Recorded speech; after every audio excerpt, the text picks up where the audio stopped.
mini Super Tuesday, and 4 states are in play today. Can Donald Trump knock out Ted Cruz and Rubio, or will they dent the Donald and change the race? Then there is a huge surge in Hispanics trying to become citizens just in time to vote against the Donald. But is Trump here attracting a huge enough vote turnout among whites to offset that? We'll ask former Democratic Texas Congressman Martin Frost, who will be the Democrat tug of war. And Mike Bloomberg, as you know, announced he is not running. Not a surprise, but the reasons he's giving are surprising and, I believe, extremely telling. We'll tell you all about it. Good evening, everybody, and welcome to RFL. I'm Richard French. Super Tuesday, part 2, if you will. Voters, they're heading to the polls in 4 states today for Republicans. Let's bring in a senior political correspondent, Andrew Whitman, to break things down. And Rich, let's start with the Democrats, because when all is said and done tonight, they probably will not be center stage on most people's minds. There are just 2 states where Democrats vote today, Mississippi, and the big prize is Michigan. Hillary Clinton is expected to win both and win big in Mississippi. Bernie Sanders needs to confound expectations to change the growing mindset that his campaign is all but over. But the real drama and most of the attention tonight will be on the Republicans. Their voters caucus in Hawaii today, and they also have primaries in Idaho, Michigan, and Mississippi. Only Michigan has gotten a lot of polling before today's primary, where the fight looks to be between Donald Trump and John Kasich. Polls still have Trump with a double-digit lead, but Trump's momentum may be waning just a little. He has underperformed on recent election days, doing far better in early voting. And if Trump loses any of these 4 states, expect Ted Cruz or Marco Rubio to argue the race is turning around, although that also remains to be seen. So today might be a barometer of if or how the Republican race is or isn't changing. It's also setting the table for the second most important night of the GOP primary, 1 week from today. That's when 5 major states, including Marco Rubio's home state of Ohio or Florida and John Kasich's Ohio, vote in 1 week's time. Not only are 358 delegates at stake, that's about a quarter of the total any candidate needs to win, but Florida and Ohio are both winner take all, and Illinois is winner take most, which means next week could push Donald Trump to the brink of being the Republican nominee. It could also be make or break for Rubio and Kasich, or it could cement this primary as one that will not be settled by voters, but rather by delegates at the convention this July in Cleveland. Rich? All right, and joining Andrew and I now, Dominic Carter, of course, political journalist and author. All right, I think we can do a few things so we can check off the box here.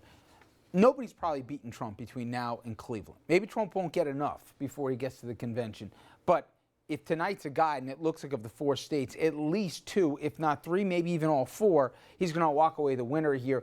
Trump, in all likelihood, will at least get to Cleveland with the majority of the delegates. Is that a safe, or at least the most amount of delegates of the field? Do we think that's a safe betting line?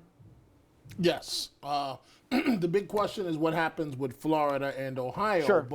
But yes, so your premise, the answer is yes. I would say pending a dramatic turnaround in the race, which isn't impossible at this point. It's less likely, and Trump's already in the lead, so he's got those advantages. But if the worm begins to turn on Donald Trump, things could happen, and you could still theoretically wind up with Cruz with more delegates at the convention than Trump. And does. the reason it looks less and less likely that's going to happen is if people saw the pictures in the last couple of days for Trump, even after the barrage of negative ads that have been running against him, seemingly in a coherent messaging from the establishment.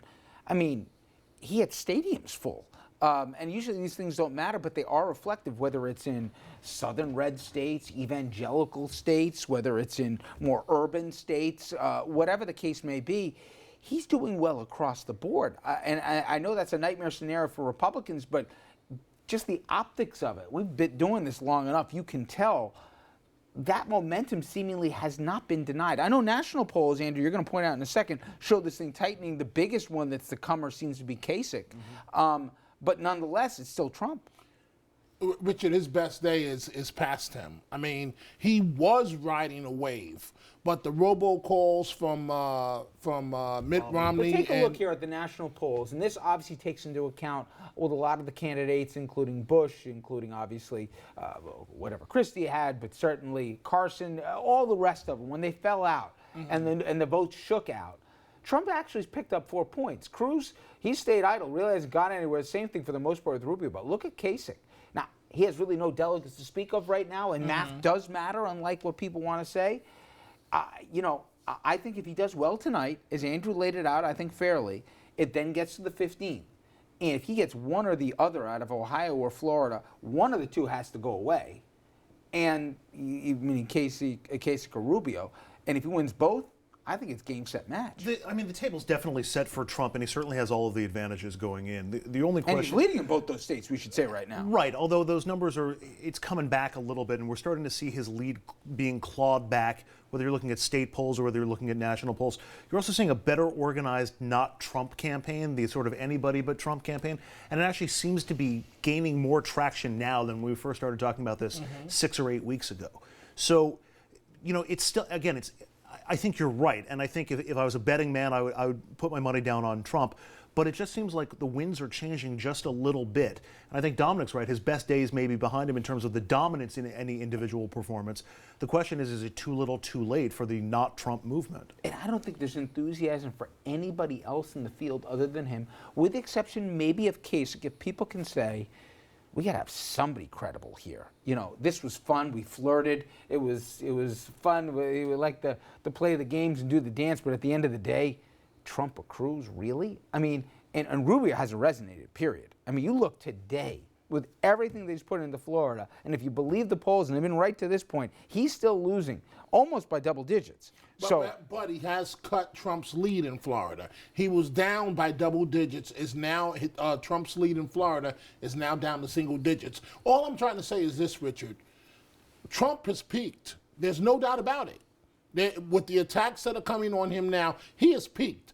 The only question as of right now is, can he hold on? And I don't know the answer to that. I think the key date is, if he gets to the 15th and he comes out of the Ohio and Florida primaries as the winner, they're going to have to back off.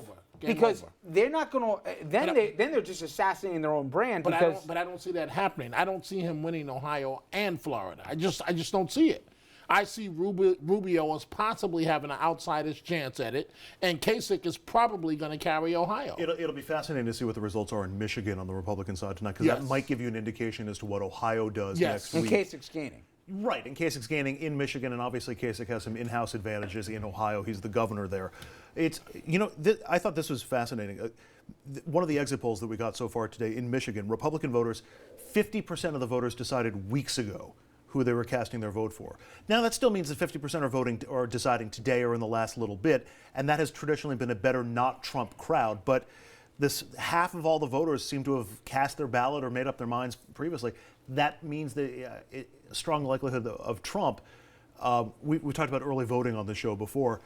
You wonder if maybe there's some buyer's remorse for people who actually filed their ballots a little early. This is the craziest thing we've ever seen, right? I mean, we've seen some crazy stuff, but nothing's as crazy day after day, week after week than this thing. I can't remember a campaign with a stronger sense of, we can't elect this guy from our party. I don't see an equivalent to that. It's crazy, and my prediction is Trump is in serious trouble. I think for the nomination, or you think for overall? For the nomination, I don't think he's. And Andrew's right. A clear indicator tonight will be neighboring state of Ohio, of Michigan. That'll give us a good idea of where Trump stands. Usually the punchline is anywhere but Cleveland.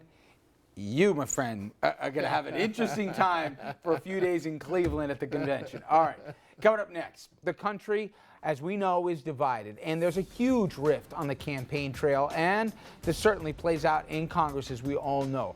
How will this all shake out? Well, we're going to talk to a former high-profile congressman about that and a whole lot more. My conversation, Mr. Frost, straight ahead.